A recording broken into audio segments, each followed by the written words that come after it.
So I'm gonna. Recording has started. Okay, how's everybody doing? Been a busy day, but it's been a productive day, even as a day off. Okay. Which Today, I know we don't get those really. right. Yeah, I understand. One of my mentors, he says that public service um, requires a personal sacrifice. So people who serve the public, it requires a personal sacrifice. That's leadership. Well, you know what? I think right now, with everything going on, and understand why someone would say that, especially, working in this environment right now with the COVID-19, and then of course people dealing with a lot of mental challenges. So I can understand that. Yeah, yeah. Okay. So, I know everybody already knows each other. This meeting is Gwen, being broadcast on Facebook I'm Live. I'm here. I just it's can't okay if we can't seem to see get the you, but camera if you to can work. still hear me. I So can I hear sent you. everybody questions. I want to get started. Go, Gwen, introduce yourself because I think everybody else already knows each other. Okay. It would nice if they could see me. Right. Does anybody know how to do this? Gwen, it's okay, just as long as we can hear your voice. Okay. My name is Gwen, and I'm Bridget's sister. Okay, tell a little bit more. Um, what would you like to know? I mean, just a little background.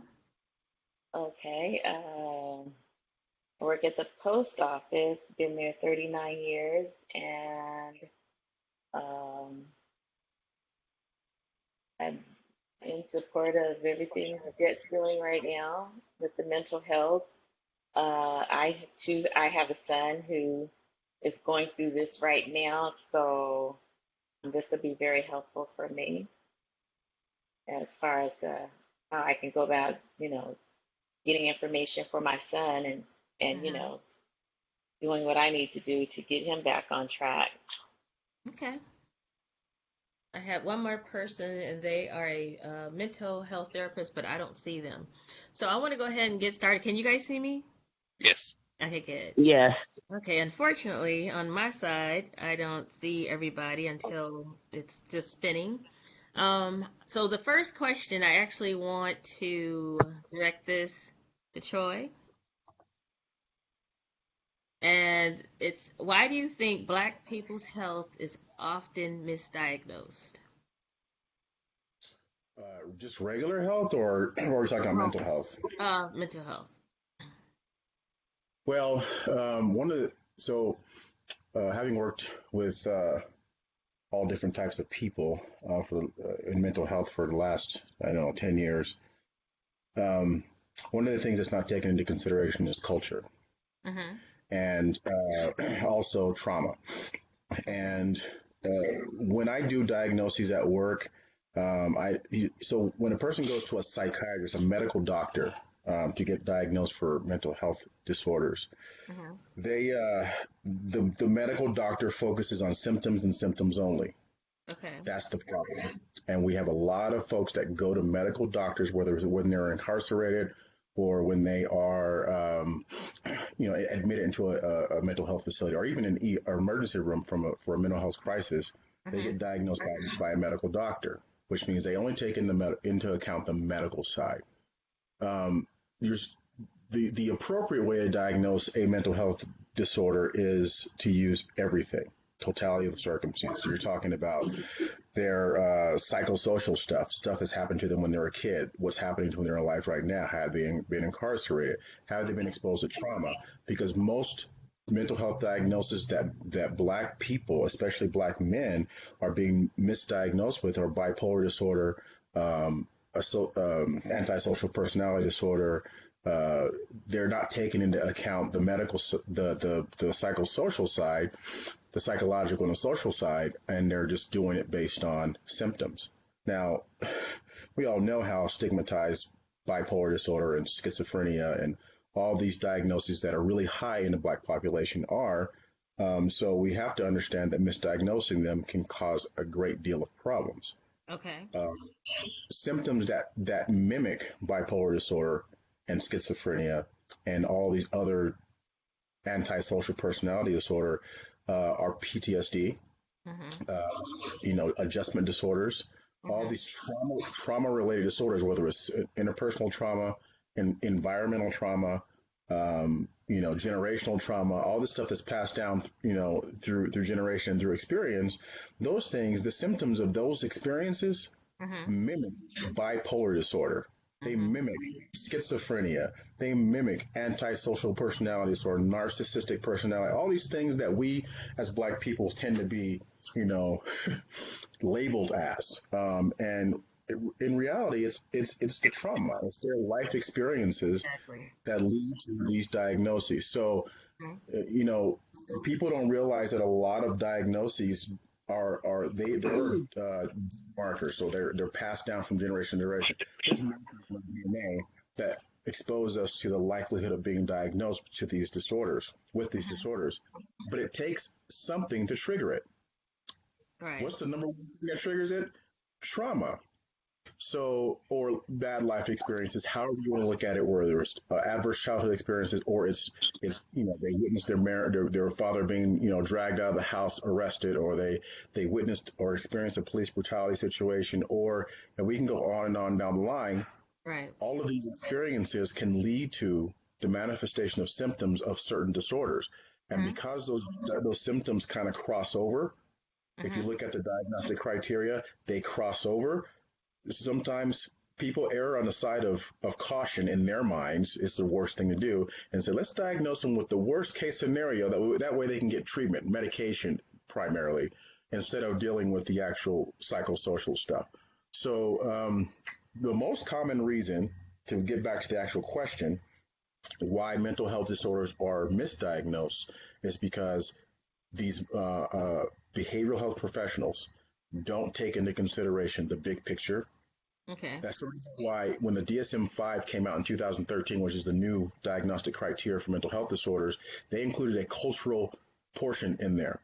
And most people don't even look at that because there are cultural things, aspects of people's behaviors that mimic mental health diagnosis. For example, you look at the Native American community and how they use ayahuasca and all these different types of drugs as ceremonial, things. Their symptoms, they're hallucinating. They have delusional thoughts and actions. They have all these things that mimic psychotic episodes, but it really is a cultural thing. It's not a mental health issue, it's a cultural thing. Mm. Just like we, in Black communities, there's a lot of spiritual and religious influences in what we do. Right. People look at us they're speaking in tongues. There's something wrong with them. No, there's nothing wrong with them. That's a cultural thing. That's just an example. So Okay. when you look at it from a big picture, if the system, health system, behavioral health system, medical system, because you can be diagnosed in just about every area, will look at the cultural aspects of it Mm-hmm. or the experiential aspects of it, Mm-hmm. there will be less misdiagnosis and there'll be better treatment for people like us. Okay. Sorry, I talked It's a lot, but it's that's okay. just my I take. have another person online, Casey. Yes, ma'am. Okay, how you doing? I don't have your picture up. Can you just tell a little bit about yourself? Oh, hey, how's everybody doing? Sorry for the tardiness. Was trying to get this app to work. I'm still trying. No, But you're my name is Casey. All right. My name is Casey Jordan. I reside in Mobile, Alabama, by the way of Detroit, Michigan. But a little bit about myself is that I'm very passionate about our youth and giving them a correct direction, a way to go, not what they have been taught, but the correct way, because some of our youth have been taught the wrong way, and to encourage them to drive their own path. I'm Mm-hmm. definitely passionate about outreach in the community, and that Okay. is stepping outside of the four doors of the church and actually making a difference in the community to actually go and find and seek out the lost and actually interact with them and let them know that it's not about the building, but it's about who dwells inside of you. Okay. So that's pretty much me in a nutshell. All right. Okay, so I also want to introduce Warren McCray and Leslie. How are you? My brother-in-law. How you guys doing? Warren, your audio is off. How are you? Warren? Okay, he's gonna have to work on the audio. Okay, so I'm gonna go back, Troy, and I wasn't able to print, so if you see me squinting, because I have to look on my phone at the questions, the mental, how does the mental challenges affect the impoverished, the homeless, and incarcerated people with substance abuse? How does it affect them? And this question, Troy, and I wanted Casey to answer that. Testing 1, 2. Can you hear me, Jet? I hear you now. Okay, we didn't have the mic attached, so we're good. Okay. Warren, you want to tell a little bit about yourself? Me? Well, not very much. I'm 22-year combat veteran of the United States Marine Corps. I'm also a technical solutions consultant. I mainly work with mechanical engineers and help companies become more efficient with engineering. I have some psychology training in college when I went to college, and I have a lot of real-world experience when it comes to psychological issues. Okay. But other than that, I'm just here to help out. Okay. Troy? Do I go first or Casey? Casey, I'll let Casey start. Casey? Yes, ma'am. Okay. Did you hear the question? Yes, ma'am. Okay. I think one of the ways that it affects the impoverished is it becomes their mindset and it becomes their reality. When you see the same things every day, in and out, you start to get discouraged, and you become to live in your environment. You become to have that complete mindset of your environment. No matter what kind of opportunity may present itself, you've been in a situation for so long to where you think like, well, I'm just going to always be this way, or you're going to always speak negative into your life. When you speak so much negative, you begin to believe it, even when you have a positive opportunity that's directly right in front of you. And a lot of times when we're giving help to the people who may be impoverished, to the people who may be homeless, it's kind of like handout helps. Like we give them just enough to get by. Okay. So that's one of the things that we have to do. In my opinion, we have to do a lot more of engaging with them, and also not just giving them things, but find out like how did they get to that point. We have to also educate them to where once we give them help, they can have a better arena of knowing the knowledge and the discipline of how to get from where they were to get to better than where they were before. Did anybody have questions before Troy starts? Okay, Troy. Well, Casey makes a pretty powerful point there about the impoverished, and I just want to make sure that it's hard to even answer this question without recognizing that this is a cyclical issue. You have to kind of wonder what came first, the cart or the horse. But the poverty generally leads to homelessness, incarceration, and substance abuse. So one of the things that the Black community tends to deal with a lot with is that poverty that leads to hopelessness, helplessness, and feelings of depression. So how does mental health challenges affect it? I think it just creates that cycle. It continues the cycle. So if a person's homeless, they many times will end up engaging in certain activities or in being in certain situations where they end up incarcerated or using drugs or alcohol to kind of numb the pain. But all of these things, all of these situations, homelessness, poverty, incarceration, substance use, all lead to behavioral health issues, whether it's depression or anxiety or they become victimized because they're living on the street, so they end up with PTSD. There's a lot of things that come out of just those situations alone. But to answer the question, I think that it enhances every single one of those things. Mental health does. So the longer you're homeless, the worse your mental health issues become. Every single time you're incarcerated, it adds bits and pieces to that mental health, because the separation from your family, the isolation, the PTSD that comes from what you see when you're in prison or in jail, that enhances mental health issues. Substance abuse is many times a self-medication piece that people are using alcohol or drugs to kind of medicate their symptoms because they don't like the way they feel. But substance use can become a disorder because dependence and addiction is listed in the DSM as a substance use disorder issue. So it becomes an illness more so than just use. So they're all connected, but I think they all start with some sort of poverty and some sort of like something that happens first, because poverty leads to homelessness and so forth, so like we talked about before. But I think the poverty is like the biggest part of that. Every single bit of our problems in our community, sometimes you can always trace it back to poverty. And the mental health challenges come from that. Literally, like a cycle of domestic violence, it kind of is almost like the same thing. It just everything keeps on enhancing each other and makes the other thing happen more often, and it just keeps repeating itself. And then you're stuck in this cycle, and this is where we end up. So, Yeah. Tori, when you have a lot of people who, like you said earlier, they're being diagnosed with, could be schizophrenia, could be psychosis. Sometimes it's really not that, right?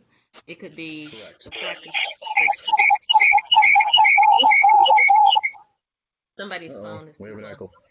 Okay. Okay, so how does like a parent, if they take their child in for mental health or even an adult, how are they able to distinguish that? If a doctor is telling you, oh, it's this, as a parent, how can you, say, no, I think that it's just the fact that he had a traumatic experience. How do you switch that conversation so that maybe they're actually getting like wellness help in lieu of having to take medicine? Well, one of the things that we also don't recognize is that psychosis can be caused by substance abuse, for example, right? Okay. You use too much alcohol, use too many drugs, you end up having a brief psychotic episode or Right. substance-induced psychosis. And when they go to the hospital, if the folks that are evaluating him don't know that happened, that they were using drugs, because of course we as Black people, we go in the emergency room, we don't want to tell them that we were using drugs, right? We don't want to tell them that we've been drinking. So we go in there and all they see is the symptoms. So Right. just to answer your question, information is the power. The information that comes to the evaluating person is what's going to make a determination of what the outcomes are going to be. So parents who have young people, many times, so psychosis and bipolar disorder should not be appearing before the age of 17. But so say you have early onset of psychosis or whatever, these parents who have children who have experienced these types of symptoms need to be part of that conversation.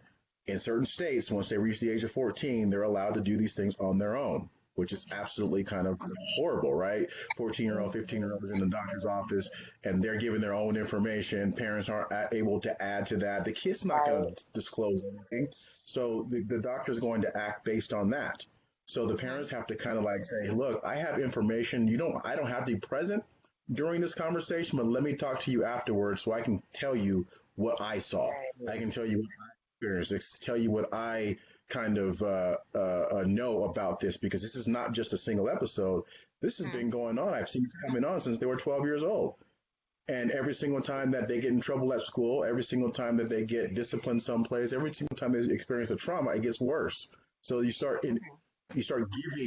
giving information to help those evaluating people have a bigger picture instead of that medical model approach of saying symptoms are symptoms, so here's your diagnosis. So parents need to be more involved in the information gathering process by the evaluator. So that's the only way that's going to happen. We just had another person join. Sean, can you hear me? I can hear. I was here. I just couldn't see you guys, but I could hear. Okay. Can you just give a little brief background about yourself and what you do? I'm Sean Weaver. I'm a Navy veteran corpsman. Currently working in the Hood Bass Department in the VA mental health with the homeless team, and Mhm. from Saginaw, Michigan, which is about 90 minutes from.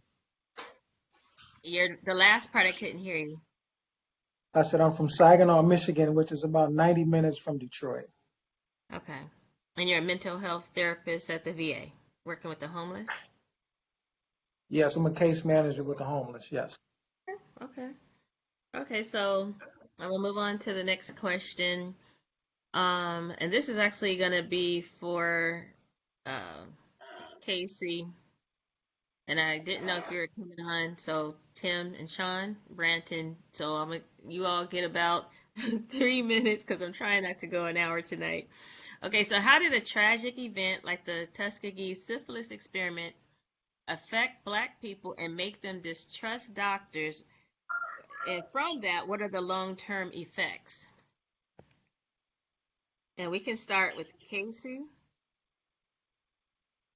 Okay. I think one of the things was it because that will make some distrust doctors is because the doctors lied to them first off about what the experiment was about. Mm-hmm. From the little research that I've done over the years, and just touching back up on it earlier today, it let me know that they were saying that they were just doing tests on bad blood, but it was actually syphilis treatments, and then to find out later that they had penicillin that could have helped treat it and cure the syphilis, and they still didn't tell them, let you know that there's some people you can't trust because they're doing it for a benefit to themselves. Like they said, it may be a cure for a lot of things, but if you have a cure for a lot of things, then you're going to put a lot of pharmaceutical people out of business. So it kind of puts that in the back of your head, and just for the families, it seemed like them for to get a little chump change when they had the settlement. It lets you know that some people do have a price on your life, that they do value and see you in a certain way. So it can definitely make you distrust doctors. For some people to say, hey, if you did it then, who's to say that you're not doing it now? Exactly. Okay. Yeah. Because Tim, I think his Yes. audio. Can you hear me? Yes. Okay. So to be honest with you, I don't know all of the details about, the Tuskegee, what happened with that. I haven't read a lot of reports, so I wouldn't want to, as Branton would say, I wouldn't want to speak on that, without having done my homework. But what I will piggyback on is Troy, I thank you so much for what you shared. Uh, and you spoke like a true clinician. You've spoken like a true clinician. I keep it real, and I come from a different perspective, and as well as Casey's point, when we look at why this is such an enormous, um, why this has such an enormous impact on our communities is back to what Troy said, the poverty. We don't have the resources to train people who look like us to help people who look like us. We don't have the resources to send, our future generations to those type of institutions where they can learn. Now, as an addiction rehab coach, when I sit down and I talk to an individual who is caught up in the grips of active addiction, I can look them in the eye and tell them, man, I know what that feels like. I've been there. And so I can give that person that kind of hope that they can make it out too. I'm going to get their attention because, association, we have something in common. As they say in the program, the therapeutic value of one addict helping another is without parallel. I think it goes back to what Casey was saying, getting out in the community and retraining. See, I put posts on, for an example, I put posts on Facebook about beating kids, and a lot of people say, especially in our culture, man, you got to beat them. My mama beat me. There's so much information out there that shows what kind of trauma, how that impacts 62% of the people who are incarcerated said that they were beat like that. And think about it mentally. if the people that love me the most would beat me, then somebody in the street doesn't stand a chance. If my mama beat me, I'm gonna beat you. And look, and these younger people are taking it to another level. So we've got to go back and we've got to unlearn some of these traditions that are causing the traumas. And to Casey's point, we've got to go in the inner city. That's where the majority of black people live, and we've got to start there. DC, the people in DC, they're not going to come down. They don't understand. To Troy's point, they don't. The people, these clinicians, most of them that don't look like us, they don't know what it's like to get beat with some switches, wrapping around you 3 times and putting whips on you. They don't know about that. They've been told, hey, sit down, Johnny. We didn't get that. And so, I think that, and to Troy, man, I love it. It's a vicious cycle. It's an ongoing.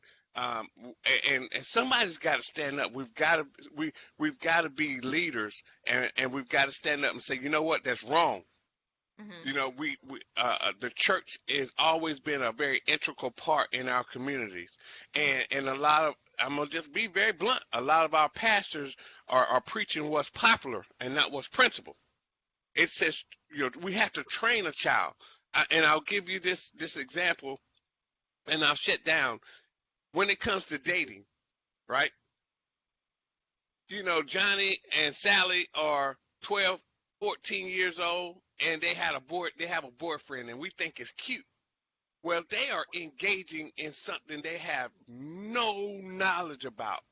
And a lot of times they come out of that scarred, and it continues on through their life cycle, and they have, unhealthy relationships from then on, because we develop human beings, back to human functionality.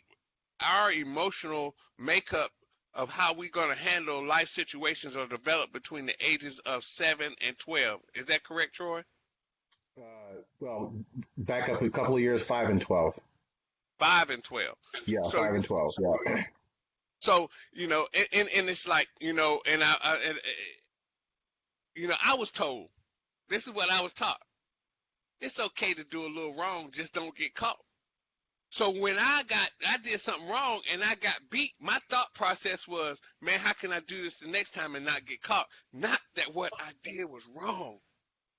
I was 40 years old before I really realized that's some bad information. All right, Tim, I want to go to Branton. Until Want to go back into the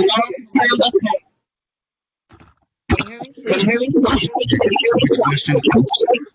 Am I addressing? So when a lot of I guess African American people distrust the Tuskegee syphilis. So why do you think that is? What are the long-term effects? I agree with everything that's been said so far, and I just add another perspective to this. Black people should distrust a lot of things. That's the truth of the matter, because it wasn't created for them in the first place. Wow. Anything that wasn't created for you in the first place is not going to have your best interest as a top priority. That's just practical. Absolutely. Intentional. That's just how the cookie crumbles, so to speak. Right. So, in a lot of ways, medicine in the United States never meant for us, especially from a corporate perspective. Now, we had our doctors. The great George Washington, I would say he was one of our doctors, specifically geared towards the health of a specific population. Now, I know for a fact that certain institutions were funded by certain families to research medicine for their families. Some of the great institutions that we look up today originally started with funding from specific families in order to research medicine for those specific families. And we have vicariously, some would say benefited, some have been abused through research, through experimentation, because it wasn't originally meant for you in the first place. You are the guinea pig. Now, with that being said, I know that sounds morbid and very pessimistic. That being said, if we can accept that truth and then move forward, I think things can be a little bit better. Because don't tell the person don't tell a person not to trust medicine when they should. Mm-hmm. Tell them the truth and tell them how you're going to counteract what they know to be true. Don't disregard the truth in order to get your point across. Don't disregard the truth in order to help. And I think that's in a lot of ways that goes in a lot of ways, not just with medicine, it goes with education, it goes with a lot of things. Don't ignore the truth with the premise of you're helping. No, let's deal with the truth, accept the truth, and then explain how we are going to do better. Okay. Then that will help with the trust issue. Now, if you tell me that what I see to be true isn't true, and that something's wrong with my head, I'm not seeing this, I didn't experience this, it's not. If you keep telling me that, I'm going to mistrust you. I'm just going to have a hard time trusting you because I know you're lying to me. Mm-hmm. Now, it's going to help Yeah. us. I'm not a medical professional, but it'll help if medical professionals say, hey, listen, what this really wasn't geared towards you, but this is. This is what I've done. This is the research I've done. This is what I have sifted through. Yes, it's true. Yes, you should mistrust certain things because certain things have caused you to mistrust, and you should, because it has negatively affected you. But here is the solution. I think if we can come to conclusion, operate with that premise, I think we can get a whole lot further. Okay. John, Yes. what else? So I agree with it's all being said, but then you have to take into fact that we have a very small percentage of people that take whatever the doctors say, their word is gold. They don't, and we have a small group that they don't educate themselves. So just because the doctor says you have this or you should take this particular medicine, that does not mean that that's correct. Especially with our elderly, they're set in their ways. They don't like to change doctors. They don't like to ask questions. So I encourage you guys or whoever has to, I go with them to the doctor. So the questions that they don't ask, I'll ask for them because they don't want to challenge the doctor. They show that as a sign of disrespect. But I think we need to challenge these doctors. That way, if we don't feel like they're being trustworthy, we don't have to take that option. You can always get a second opinion. You can always Google something or ask someone else in your family, hey, what do you think about this? So just don't take their word as gold. And you have them taking all these different types of medications that they don't necessarily need. So that's a huge problem. I know for veterans, we like to pass medication out like candy because that's the fix mode. But not everyone needs medication, especially some people react just from therapy. So that's what I see with the distrust. It's just a matter of educating yourselves, understanding your diagnosis. Just because this person's taking medication doesn't mean you need that same particular medication. So I just think it's more about education. Okay. All right. Hey, Georgette, can I add some numbers to what Bratton was talking about just real quick? Okay. He was talking about the research not being geared towards Black folks. As a researcher myself, I know that this came up in one of our research discussions. that only 5% of all medical research studies are geared towards minorities. The other 95% are geared towards the majority in this country, which are the white population. So you take into consideration just one example, high blood pressure and kidney function. Those are two areas where they've actually kind of focused on, because we have such high incidence of heart disease and high blood pressure, that they have found something that's different for us than it is for other people. There's different types of blood pressure medications that we have to take in comparison to the white population or non-black population. If you look at your blood results when you get your physical, there's the non-African American number and there's the African American number, because the ranges are different. So those are two specific areas where they've gotten smart. But if you look at the large majority of all medical studies, 95% of it is designed for people not like us. Yeah. Interesting. Did anybody have questions about what was discussed? I have some comments. Can you hear me? Can you hear me, Georgette? Yes. I have some comments on some of the issues that you guys mentioned. First, I want to say thanks for making this forum possible for the Black community, because typically the Black community has a stigma towards therapy. We think it's a sign of weakness to get help. White people get it all the time. They even brag about it. I talked to my therapist. He said I shouldn't have said this. I shouldn't have did that. When we're Black people, we're like, I can handle it, I don't need the help. I can deal with it. I've always dealt with it. And as a result, that's one of the first things that I'm glad that we're able to do here today.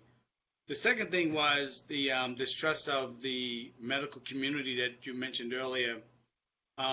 First of all, the training that goes involved in our modern medical system is kind of skewed because of the direct influence of the pharmaceutical industry in the schools that train the doctors.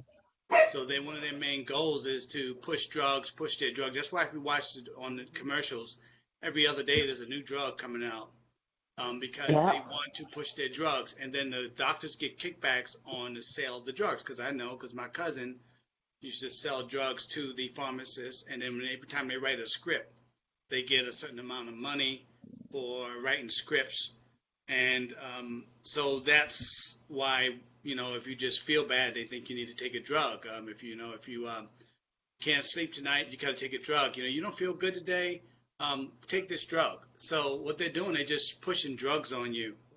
And then that's why that other gentleman talked about how we have so many prescriptions with the elderly. That's exactly what it is. They give you one drug, they give you another drug to counteract the side effects of the other drug, and meanwhile they're laughing all the way to the bank. Another thing in regards to the issue talked about, what do you do when you have you got a problem? What can you do? Well, you get a second opinion. Okay, you don't just go to one doctor, you go to other doctors, and you get a second opinion, and you look up some information and talk to other professionals for that particular topic or illness.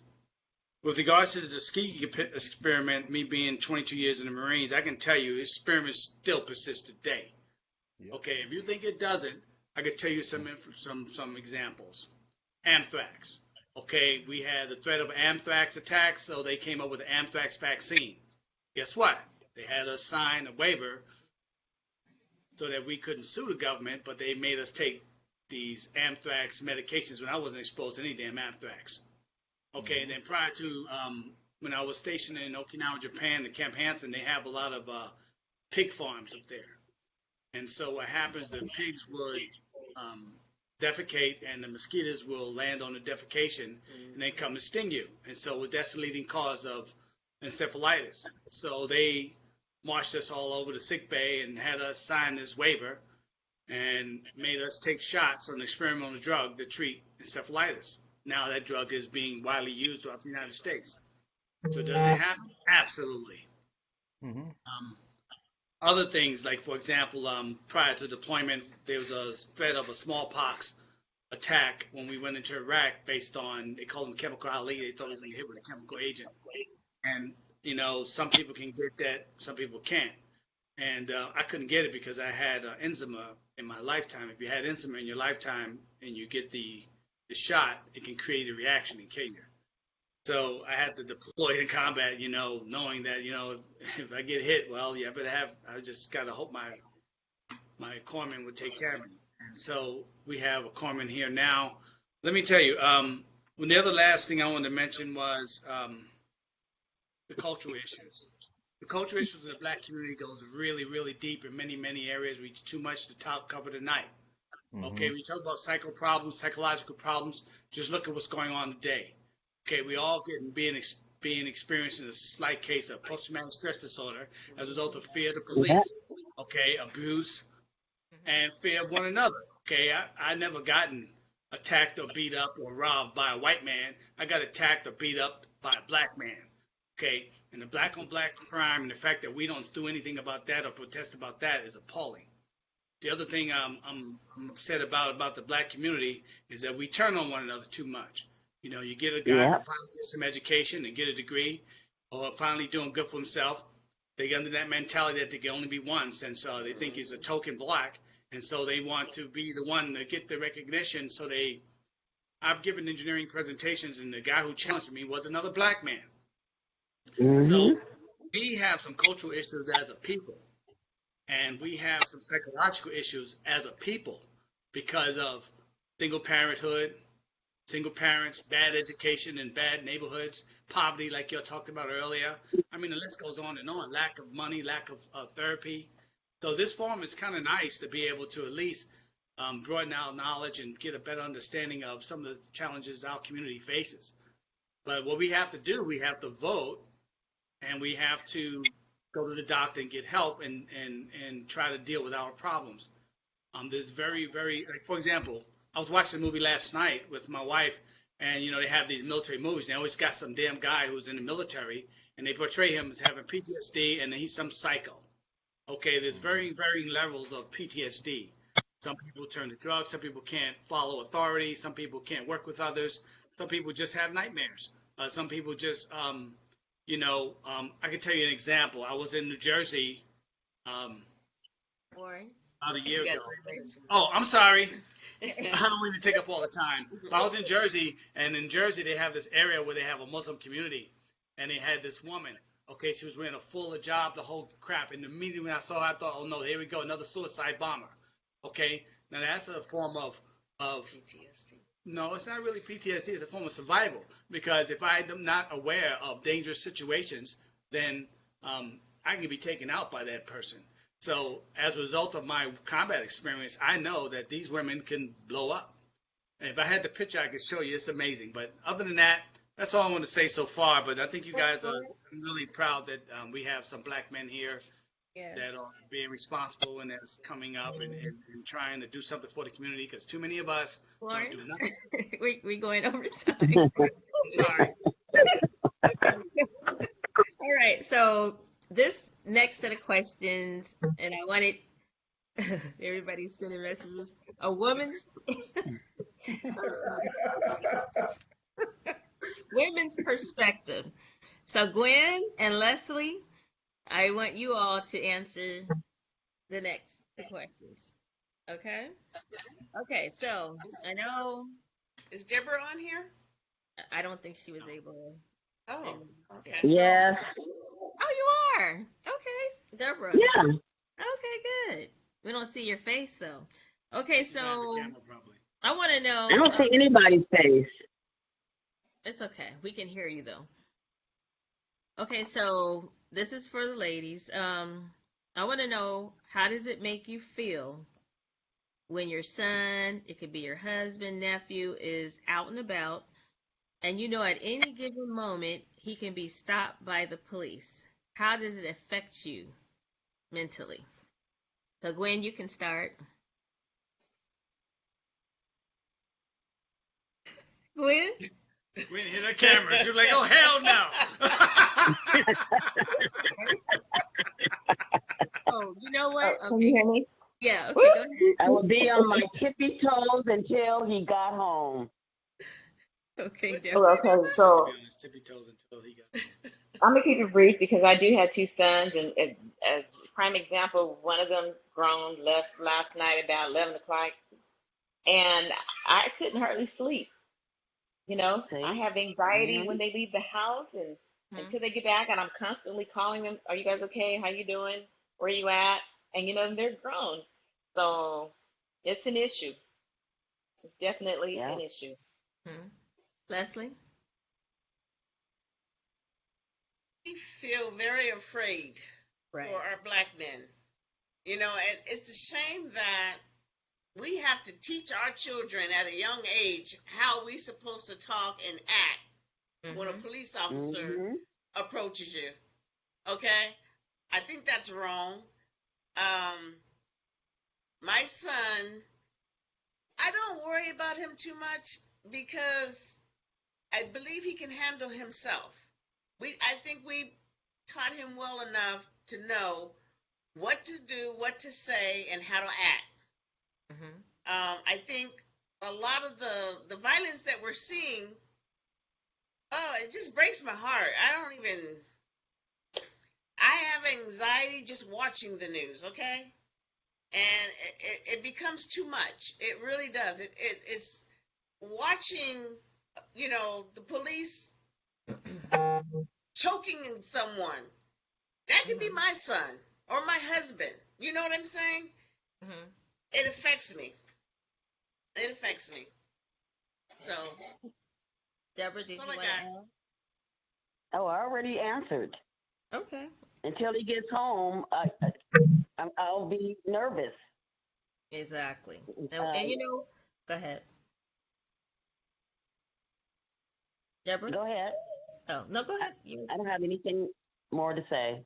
okay? But yeah, I want to say too, not just to include the women, because I'm sure some of these men on here have sons that also Yeah, are affected too when their sons Mm-hmm. leave the house. I would like to hear absolutely. their perspective as well. Okay. Let's go, Sean. Maybe like Sean and Tim, if you have sons, how do you Not feel? only my sons, it's just for me in general. I mean, anytime police is behind you, you're on high alert. You know, Mhm. I Yeah. keep stuff, my documents real close where I don't have to really search for them. So I'm not looking through my glove box or any of that kind of stuff. So I was taught that as a teenager.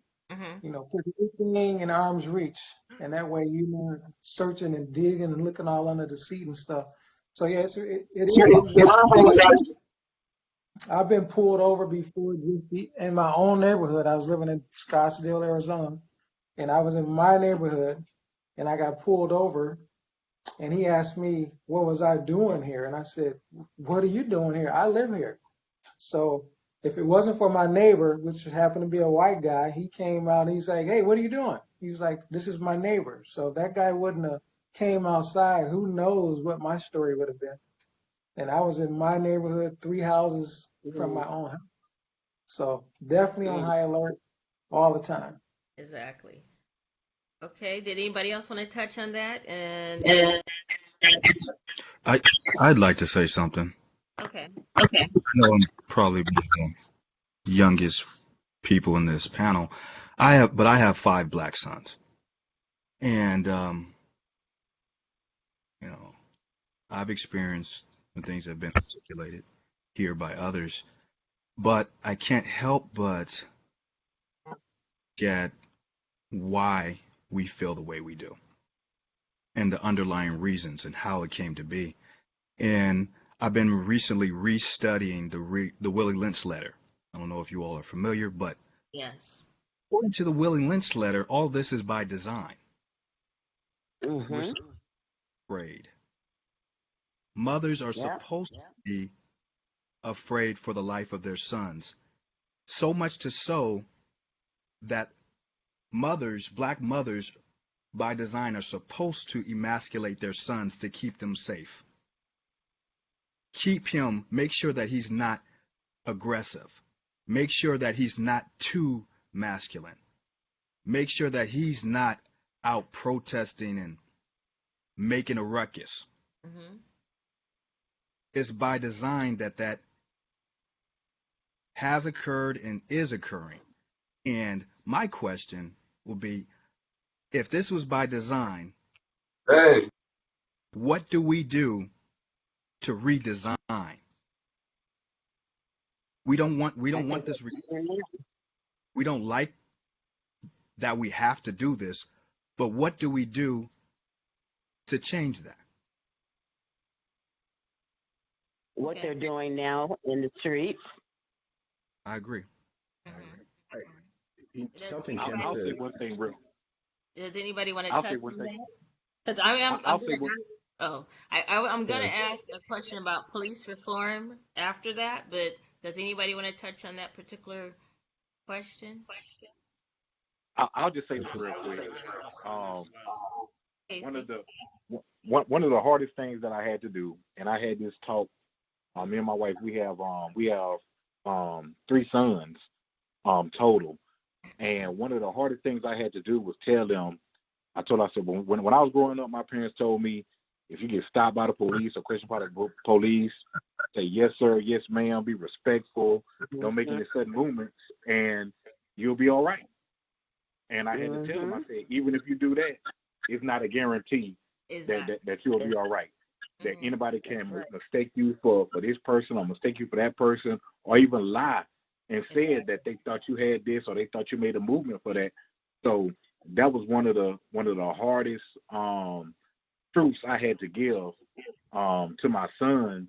And with what you were about to say about the question is, and that's one thing that we need to do to change, and that's get some of these laws repealed and abolished. Florida in 2010, they had a repeal project where they repealed over 50 laws off of their books, and I think we've been fighting so wrong for so long that are we willing to hang in there and fight the right way to get the laws that protect us, just like it's the laws protect us to live, just like it's laws protecting them to kill us. Exactly. Did anybody else want to touch on that? And that's what we're trying to do, is trying to get rid of those laws because and make everything fair. And I think that's what the march is about, fairness. I agree. You know what's disgusting, I think, about that conversation that has to be had with young black men when they get stopped by the police is it's like what Bratton was talking about. This is by design. They want to have forced compliance. So basically, we are being forced to train our children to comply with authority that we don't necessarily agree with. So every single time we are now telling our kids, hey, make sure you say yes, sir, no, sir, make sure you put your hands. That breeds more trauma. So every single time they get pulled over, guess what they're experiencing? Trauma. And so I think that's disgusting that we actually have to do that because we're training our kids to one, be more afraid, which we are afraid enough at home, in the streets in our neighborhoods, but also being forced to comply with a police state, which some people call it, or that society that put the implicit biases that are connected to law enforcement, and it puts them in charge of us, just like back in the slavery days. That's why we keep wanting to talk about that and how it's going to affect us long term. I think that is a problem, and I think that's something. I don't know how we're going to address that because we don't tell our kids they do the wrong thing and they get killed, or we tell our kids and have them live this life of fear and compliance, which they shouldn't necessarily have to. So that's what I wanted to add to that. You are right. You're right. And so But we have to do it. ask this to everyone. I was listening today about a lot of the black men who have been killed, and the lady said she was in a forum, and she asked, everybody to stand up, and no, they were sitting down, but everybody who recognized the name of someone who was killed and they were unarmed by the police, to stand up. So, she got to the women names, and she said it's almost like nobody knew who they were. A lot of the women who have been killed and they were unarmed. And so I don't know if anyone can actually answer this, but why do you think there's so many women being killed? They're unarmed, but we don't really hear about them. Because there's a lot of names she mentioned, I didn't even know who they were. Why do you think that is? Call me a conspiracy theorist. I said before, I believe this is by design.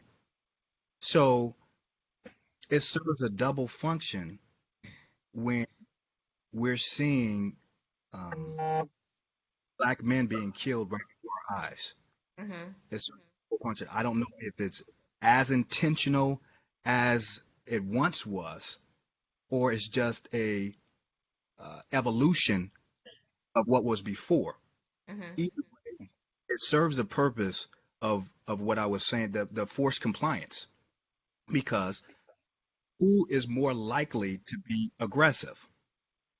Who is more likely to not Yep. comply? It will be your Yep. black and black men. So we Mhm. must just eyes so you see your black men what happens with non-compliance. It's not as, I wouldn't say it's for that strategy. Showing women doesn't really serve that purpose. Now, if you put women before our eyes, psychologically, that's going to kick a protective function to gear. Mm-hmm. If you Yes. women being killed, you cannot manipulate forced compliance like we've discussed before. You're going to kick men over. You're going to, the world is going to look at it differently. Yes. So a line is being told here. Now, I don't think it's necessarily overt or as intentional, like I said, as it once was, but media cannot do that. You cannot do that. You cannot show the women. You cannot have the women out there as much as the men, because then you will create something you will not be able to control. And that's what I think. And the same thing goes with children, women and children. If you see too many kids dying, like you see these black men dying, Mm-hmm. you will see something far, Worse. far worse than the so protest and looting and rioting. Mm-hmm. That's what I think. But one of the things that will also change is the laws. The laws would change pretty quickly. Look at the school shootings, right? You see all these kids getting shot and killed. How quickly do the laws get changed? How quickly do we kind of push the agendas? We also look at the way that society views women. Look at the history of being able to allow women to serve in the military. People are so against that. Like, no, we don't want to see our mothers and sisters coming home in boxes, that kind of thing. The media is not. They don't feel as sensitive about black men dying as they do about women dying or children dying. So taking the reason why they're not going to show women on TV or advertise it, so to speak, because if it bleeds, it leads. But if it bleeds too much, no, that's too much. Society can't handle that. You think about all of the media exploitation and all the issues with like the back in the days with Walter Cronkite and all of them. They would by design like skew the media to kind of only portray certain things because they don't want people to see that part of America. We don't want to see women die as a police. So the media is skewing that. I wrote a paper about this in college. It's one of the reasons why I'm pretty passionate about it, about the media exploitation. And it's like there's a lot that goes on behind the scenes in media conference rooms when they're talking about what's going to show and what's going to not show. And this is one of the things that they don't want to show is women dying in the street at the hands of our police or in our direction from the president to send them overseas into war. They don't want to show that because it puts too much of a black eye on society, and they don't want that. And that's just my opinion based So on they're actually basically hiding it, correct, from the news.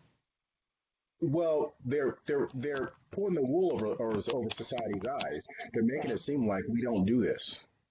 It's kind of like domestic violence, and I'm sorry to get kind of crazy with it, but domestic violence and child molestation in families, they keep that stuff in-house. They don't talk about it in public. They don't bring it out because it's too embarrassing. It's too inflammatory. It's just going to bring you up emotions way too much. So if you think about this, you put women dying on the news, just like when they just have the school shootings. They have no choice but to show the school shootings, but they have a choice when it comes to women.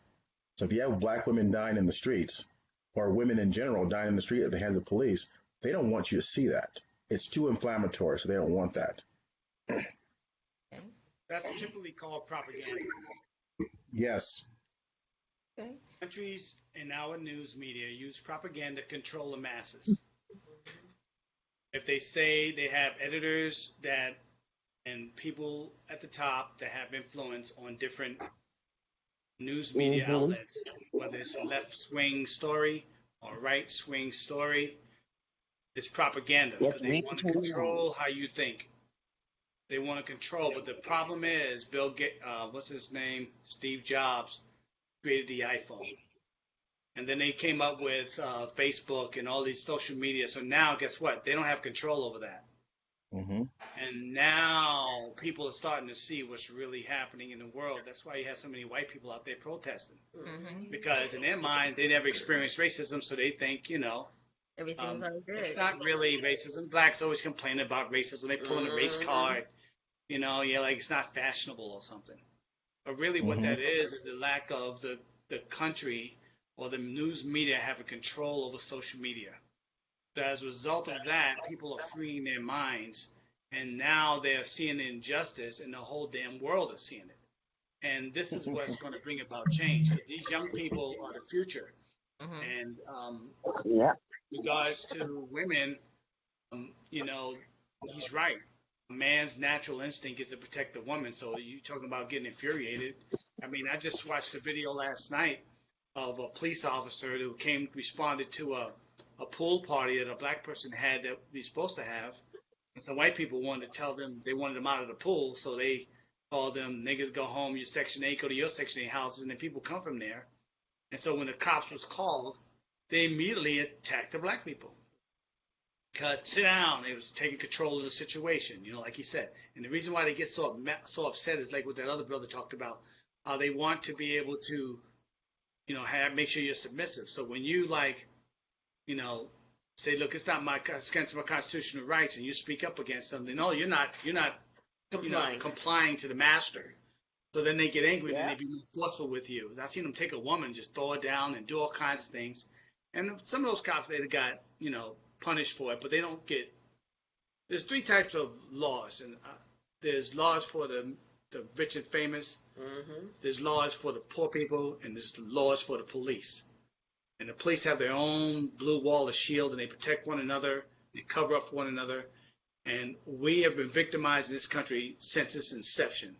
It's just being done in a different way, and we need to just educate our people on, unfortunately, how to react. In regards to your question about telling my son, me and my son discussed this. My son is 37 years old, okay, but our people can have a temper too. I mean, no one likes getting thrown up against a car and getting their face smashed down and thrown on the deck, talking about get down and all this other crap, and having a gun pointed at you, and you didn't do anything. So he knows to be, don't resist, don't mouth off at the police, because they have all the power. And that's what we just got to be aware of. Okay, I only have room for one more question because of time. And this is in regards to police reform right now. There's a lot of, protesting going on with all of the killings. I hate to say it like that, but that's what happened. And of course, in some states now they're saying you can't do the chokehold. So with what's going on, and I know Branton, we probably touched on this last time, but what reforms should be happening? And I'm going back to, should it be the way that they're interviewing people who want to be police officers?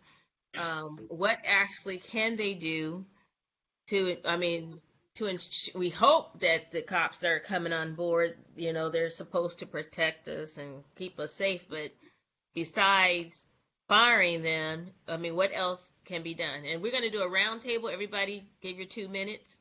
And this will be the last question because of time. So Sean, I'll start with you. I think to start at the top, you have to start with like the Constitution. You write these laws, you have a table full of white men slave owners writing laws that are still in effect in 2020. So now society has changed, the laws are different. I think it should be something implemented federally, an amendment to the Constitution, some kind of strict penalty put in place that is happens in all 50 states where you do not get a pass if you're in Florida because you can do that in Florida, not in Michigan. I think it has to come from the top because if you let it go in one state and not another state, that you're not solving the problem. You have to come from the top, federal, no questions asked, in writing, black and white. If you commit this crime, this is the punishment in the story. Okay. Let's see. Casey? I completely agree with what he just said. Like I was floored about 2 weeks ago. I just learned out about the definition of qualified immunity and why it even gives you a chance to get off whatever crime that you did. If even if you were wrong, if you had probable cause of like, yeah, I know I knocked on the wrong house, but I knocked on the wrong house because, and you could get off because of that if your reason was justifiable enough. So that's definitely, like he was saying, we need to get some of these laws. Well, we need to get a lot of these laws off of the books that's protecting them to where they can change it and start protecting us.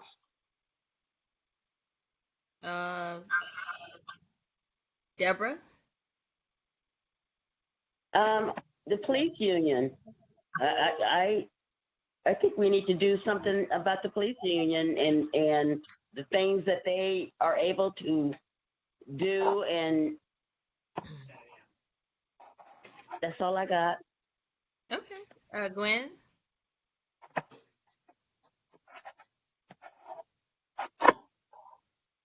Gwen? Gwen's probably gone. No, she's there. I don't know if she can hear me. Oh, Gwen? okay.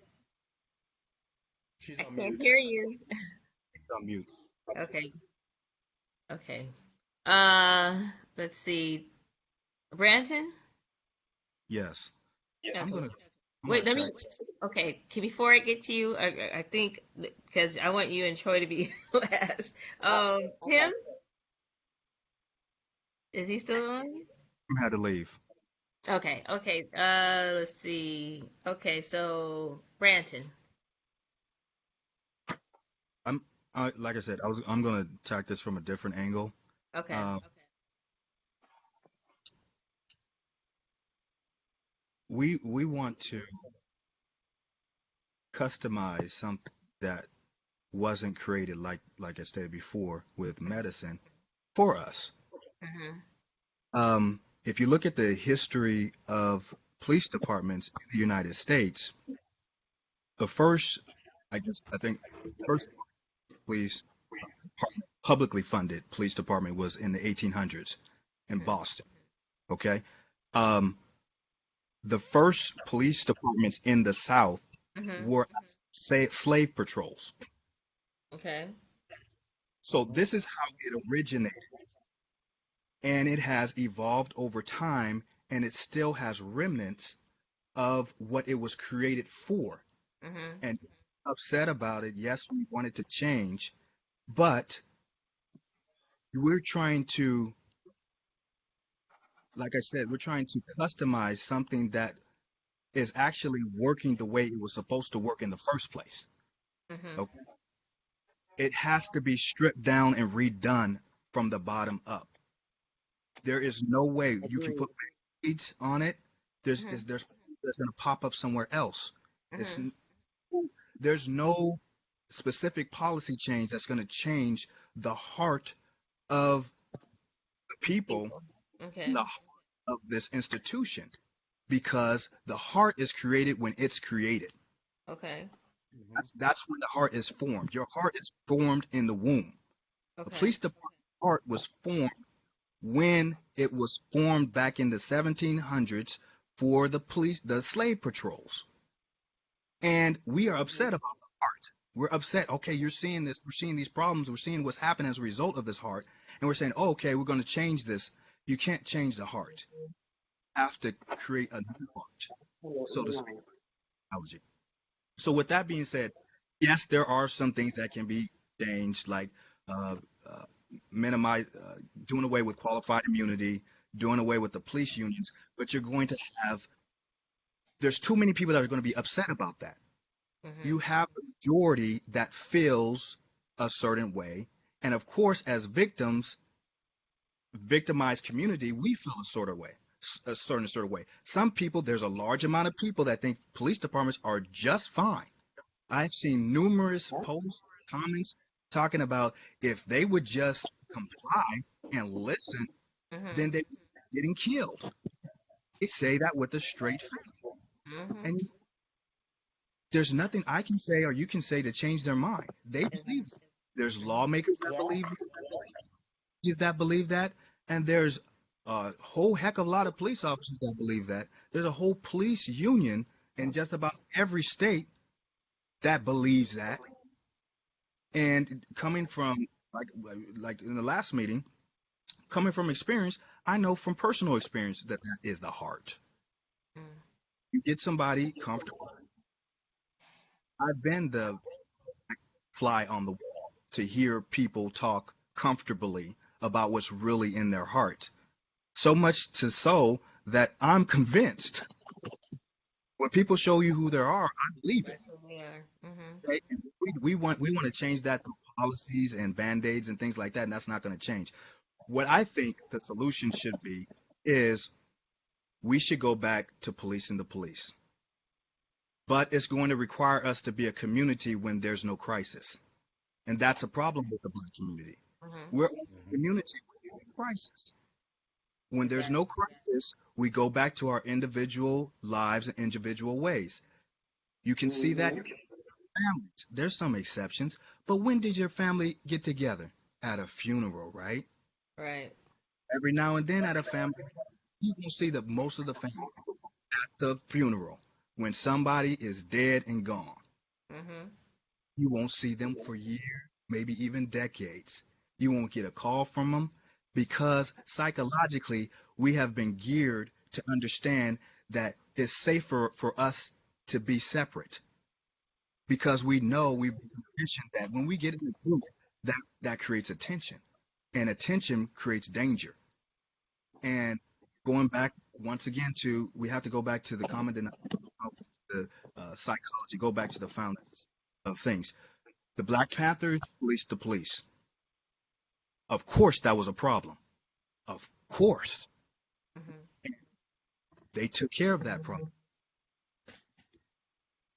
Okay, so what do? Evidently, it was working, but something was done about what was working. So therefore, it's not working anymore. Mm-hmm. So what do?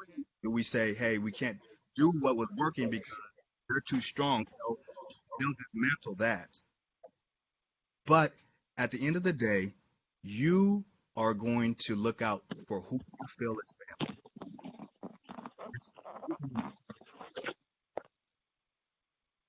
And that's the bottom line with the policing. When I look at that young man that I'm policing like he's my son or my brother, I treat him a whole lot differently. I think of that woman as my sister or my mother or my cousin or my aunt. I treat her a whole lot differently. But if I can disassociate the family connection, they become that's another problem. And that's what we're seeing propagate. They treat it just like another body with no human connection, because the subconscious prejudice that some people have, and there's some people that are consciously prejudiced, but they don't even understand sometimes what they're dealing with because it's been propagated and it's been cultivated. They don't understand that the reason why you're treating that man like that is because you really don't think he's a human being. You really don't feel a connection. That's the reason. You don't hate. If you go and shake his hand, you'd have dinner with him. But the problem is you really don't think he's a human being. That's why you're treating him like that. And that was now it would help if we had more of us to be in policing, but we don't want to be police officers for obvious reasons. Because once you become a police officer, you get this stigma. Now, if you're in Atlanta or a major black metropolis area, then it's a little bit different. But come on, Arizona, California, Nevada, Ohio, please, it's a little bit different. But going back, you got to accept the truth. Police departments were created to patrol slaves, protect the slave owner's property, or in the extreme East Coast, to protect the ships. Okay. So what was their main purpose? And with that being said, we also need to stop looking to others to help us. We have a self-sufficient mentality. We do, and we don't really we don't understand that. We look at the government like, why? Okay, the government needs to do this for me. The government needs to protect me. Everybody doesn't look at it like that. You talk to some other type of people, the government works for you. Look, hey, buddy, you work for me. I pay your taxes, buddy. You better get over there and do the job that you're supposed to do, buddy. We don't think like that. Give me one black man that will have the audacity to say that to a police officer. Hey, buddy, I pay your bill. I pay taxes so you can work. We know better than that. We know better than that.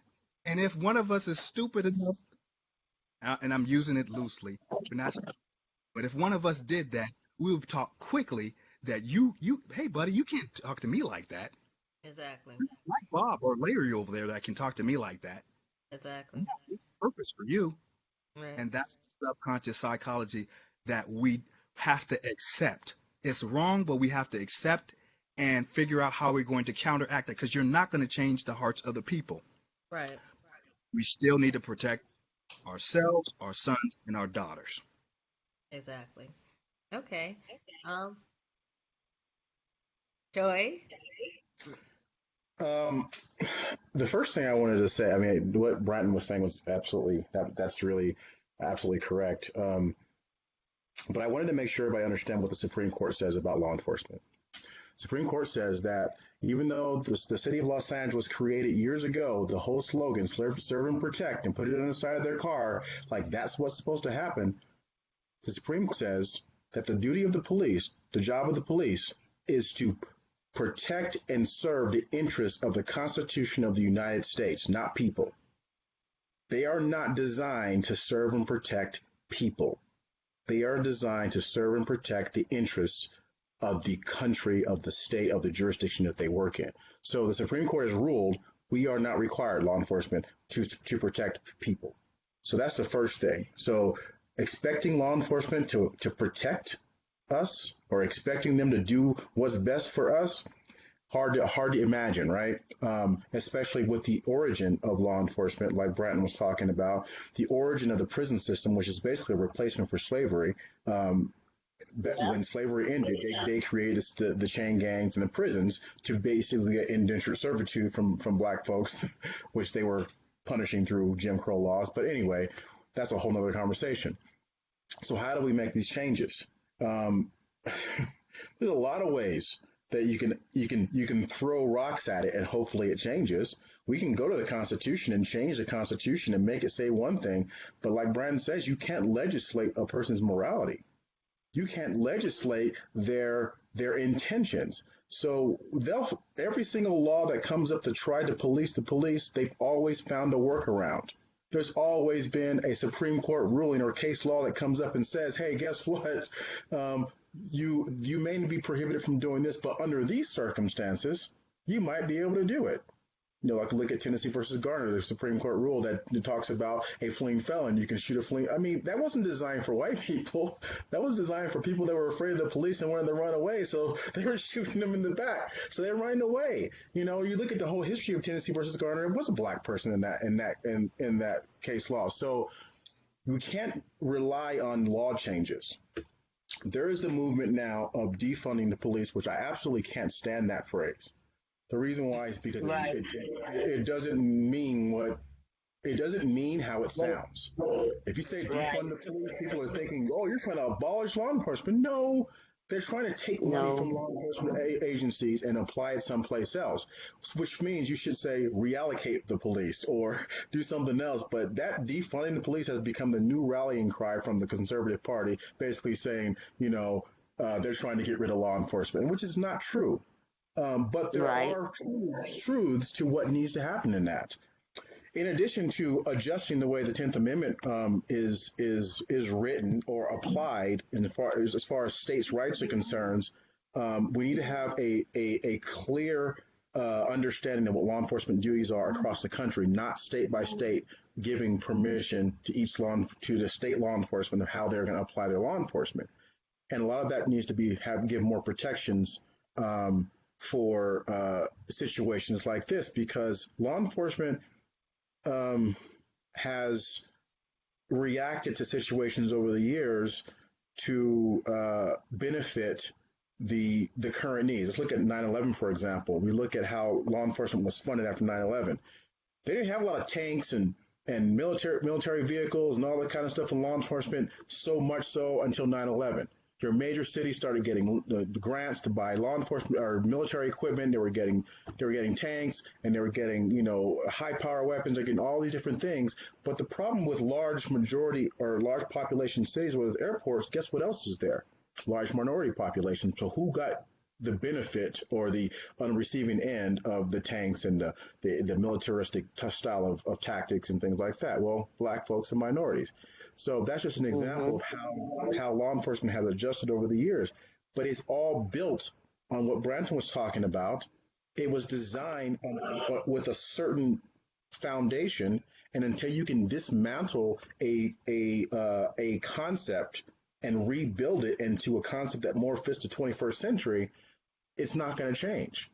So the concept of reallocating funding to work more towards these traumas that are existing in our communities, these poverty that's existing in our communities, all these issues, mental health problems and health disparities that are dealing in our communities, then we can work more on prevention as opposed to intervention. Because law enforcement is a responsive intervention service, right? When something happens, they respond.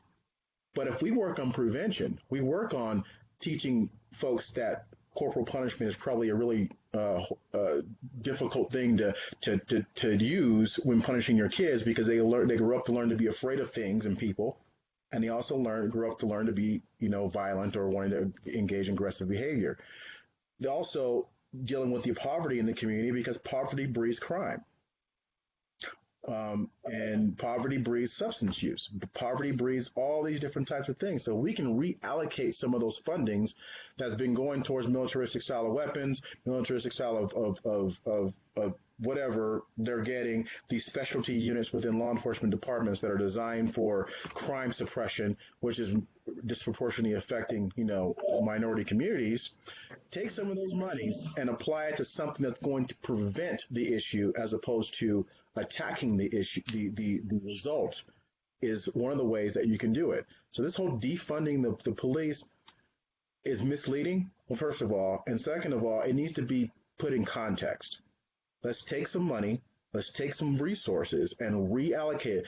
I don't like the way the LAPD did it. LAPD took $150 million from their budget and said, let's throw it to the community, but they aren't looking for a way to replace those services that they're providing. So now 911 calls are going to be, quadruple and triple and all that kind of stuff, because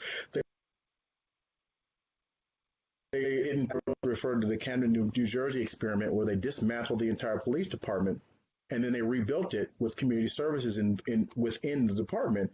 Okay, that works. But what do you do in the meantime? City charters and state law requires that if you are an incorporated city, you have to supply policing services for your community. So if you abolish or defund the police department, who's going to respond to the services? Well, now you have more unfamiliar people policing your people, because they have to pull in the county sheriffs if it was the police. They have to pull in the state police if it was the county sheriff. So you're bringing in all these foreigners into your communities that really don't know your people, even less than the people that were already there. They may not have been the best, but they don't know your people. So now you may even increase the incidence of overreaction and use of force, because you have these people that are coming in that don't know who they're policing. So what do you do in the meantime if you're going to defund, so-called defund, or dismantle the police department? Because we as black people are some of the first people that need to call the police because of crime in our communities. So why are we going to defund the police and say, guess what? We have nobody to respond to your crime now. Sorry, you guys asked for us to defund it. So there's a lot of conversation that's going on in the communities that we need to say. We need to stop yelling these rallying cries if we don't have a. This is what these forums, right? These forums are designed to come up with solutions. We need to have a lot more of these before we start saying defund the police, dismantle the police, and oh wait, there's nobody to replace. Sorry, It's okay. So, it was a great conversation, but I know we've probably been talking a while. Can I make a comment? Who's that? Oh, You Lauren? know who this is? Yeah. Oh, I'm sorry. You guys Thanks. talk. Thanks. I'm gonna stop recording, and then you guys can still talk. Okay? What? You know, cut me out? No, go ahead, Lauren. There's two issues. There's two issues that basically two categories. One is a legislative change, and one is social. You know what Brandon said. Brenton, is that right? I don't want to mess up your pronunciation. I apologize. Brenton's what he said was right. And right now we have this thing called changing hearts and minds. So how do you change a person's hearts and minds? It's actually been happening. If you notice the protests, there's a lot of white people out there. Well, why are they protesting? It wasn't like that in the 60s. What's going on? What changed their minds from the way they were raised? Well, a lot of it has to do with sociological factors. Integration in schools. Some of their friends they know are minorities or black, Mexican, Indian, Chinese, whatever. They have had good experience. Maybe some of them may have been, have great relationships with other races and had a chance to get familiar with another culture. So we can bring about social change, but first looking at our personal example and our children and people we can affect so that they, show that, we don't meet those stereotypes that are portrayed by the media. In movies, okay, these movies portray us in such bad light, so they, the white people think we're all violent and we all go around killing people. So we could change the way movies are being made, the way black man is being portrayed, the way we treat one another and the way we treat others. And these, from a legislator's perspective, what we need to do, we need to have mandatory sentences for excessive force in certain types. Like if you choke a guy out and kill a person or use an illegal way of restraining and it ends up in the death of a person, well, guess what? You go to jail and it's mandatory sentencing. None of this good old boy network where they get off with pay and in the worst case he loses his job. Most of the time nothing happens to him. Better training, okay, better policing, more community policing, help them understand the community better instead of being fearful of everyone. And if you're that afraid to be a police officer, you need to get a new job. Okay, you shouldn't be a police officer if you're so afraid. Their records, their bad records, their history should transfer from one police station to another so that the oncoming police chief can look at his record and say, no, we don't want you part of our police force. We got enough problems here. We don't want your kind here. So that's what's also going on. The other thing is the rule of law. The rule of law and justice. The reason why we say equal justice, because if we have the rule of law, if you don't have a society with the rule of law and equal justice like it's supposed to be, that's why the lady shows a scale, and no eye means it's blind and it's equal for all. If we can really live those creeds, and if we can make that happen, we'll have a better nation. But what's happening is there's not equal justice. The police get off, the rich people get off, and we need to have justice reform for regards to prosecutors and defense attorneys. It need not be so money-centric. So if you're rich, you get good defense, you get off. If you're poor, you go to jail, you plea bargain, you go to jail. So those are some of the things we can do. What we can do now, what we can affect is by making sure we don't live up to those bad negative stereotypes, live our lives well and affect others, vote for politicians that share our beliefs, and support legislation and write out congressmen and write out senators to force mandatory sentencing and police records being public and transferred from one department to another. Agree. Okay. Well, guys, it's almost going on almost 2 hours. So I appreciate everybody for joining me. It's so much to talk about. So I'm thinking maybe I shouldn't have too many questions so we can touch on like just 3 or 4 things because you all bring forth so many great things to think about and so many different perspectives. And, I'm sure even for me, I've learned a lot tonight, stuff I probably didn't even know. And so, I'm hoping, like I said, you guys let me know if you guys still want to do this every 2 weeks or once a month. But I'm glad that you all, brought forth something that we all could learn from. And you will be doing this again, probably in 2 or 3 weeks. Okay? All right. Okay. Great Thank job, you. everybody. Thank you, Juliet. Okay. Peace and Thank you. love. Stay safe. Okay.